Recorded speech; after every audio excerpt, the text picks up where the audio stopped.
Assalamualaikum warahmatullahi wabarakatuh.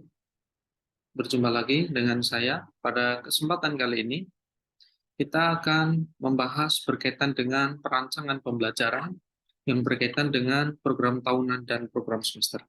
Pada video kali ini, kita akan fokuskan pada penyusunan program tahunan, dan nanti di part selanjutnya kita akan membahas berkaitan dengan program semester.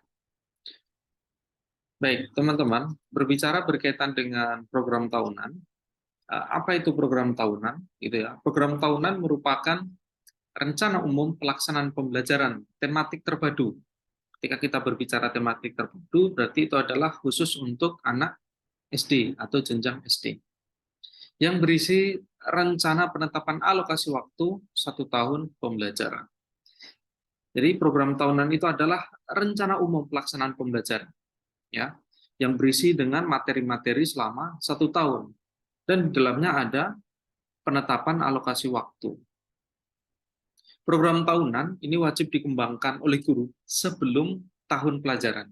Jadi dalam menyusun program tahunan atau prota ini adalah dikembangkan sebelum tahun ajaran dimulai.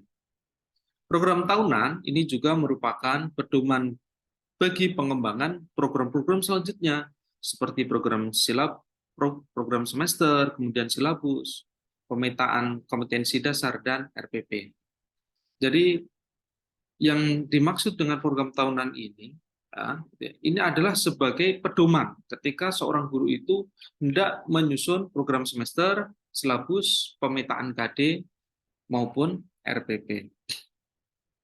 Nah,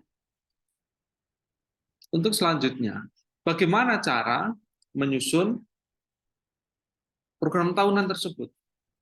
Yang harus dilakukan pertama kali oleh seorang guru ya dalam menyusun program tahunan adalah menelaah jumlah tema dan subtema pada suatu kelas, atau menelaah jumlah materi pada suatu kelas. Berbicara tema dan subtema atau materi, nah gitu ya, itu harus ditelah terlebih dahulu. Ada berapa jumlah materi dalam satu semester? Contoh dalam mata pelajaran pendidikan agama Islam, ada 5, yaitu berkaitan dengan akidah akhlak, kemudian Quran hadis, fikih, sejarah, gitu ya. Nah, itu nanti harus dipastikan terlebih dahulu, ya. Materi fikih, bobotnya seperti apa, butuh berapa waktu, butuh berapa pertemuan, ya. Maka harus ditelaah terlebih dahulu. Maka langkah selanjutnya itu adalah menghitung jumlah minggu efektif, ya. Minggu belajar efektif dalam 1 tahun. Di pertemuan atau dalam video yang lain, saya telah menjelaskan berkaitan dengan bagaimana cara menghitung minggu efektif. Nah, salah satu manfaat dari kita bisa atau kita mengetahui minggu efektif itu adalah digunakan dalam penyusunan program tahunan. Jadi ada penyesuaian jumlah materi dalam 1 tahun akademik, kita kaitkan dengan jumlah minggu efektif ya selama 1 tahun, sehingga nanti proporsi masing-masing materi itu adalah tepat. Gitu ya. Contoh materi berkaitan dengan materi akidah, akhlak, gitu ya. Akidah. Kira-kira dalam yang harus disampaikan kepada siswa itu membutuhkan waktu berapa pertemuan.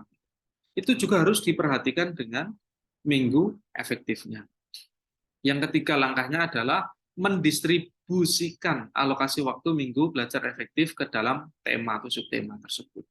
Ya, setelah kita mengetahui berapa jumlah minggu efektifnya, ya, kemudian kita tahu berapa jumlah materi yang akan disampaikan atau yang akan dipaparkan kepada siswa, kemudian kita baru bisa mendistribusikannya. Contoh dalam 1 tahun, gitu ya, dalam 1 tahun akademik itu ada 60 jam pelajaran atau 60 JPL. Nanti akan dibagi ya dalam materi akidah akhlak di semester 1 butuh berapa jam. Contoh butuh 6 JPL. Nanti materi fikih berapa JPL, Quran hadis berapa, ya kan? Sejarah butuh waktu berapa jam pelajaran. Itu nanti akan terbagi. Kemudian nanti dimasukkan juga berkaitan dengan ujian tengah semester ya atau ujian akhir semester. Nah, langkah selanjutnya, gitu ya, dalam menyusun program tahunan, gitu ya, komponen yang harus ada adalah sebagai berikut. Yang pertama itu adalah identitas. Ya. Pertama itu identitas. Identitas itu meliputi identitas mata pelajaran, kelas, tahun pelajaran, bisa juga nanti ditambahkan sekolahnya, gitu ya, jenjang, ya, kelas atau jenjang dan segala macam. Nah, format isiannya adalah sebagai berikut. Nah, ini adalah format program tahunan.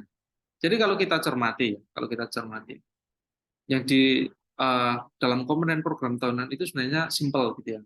Kita bisa perhatikan yang pertama paling atas itu adalah identitas. Identitas itu seperti yang saya sampaikan tadi, ada nama lembaga, nanti mata pelajarannya apa, kemudian jenjang kelasnya, gitu ya, tahun pelajaran.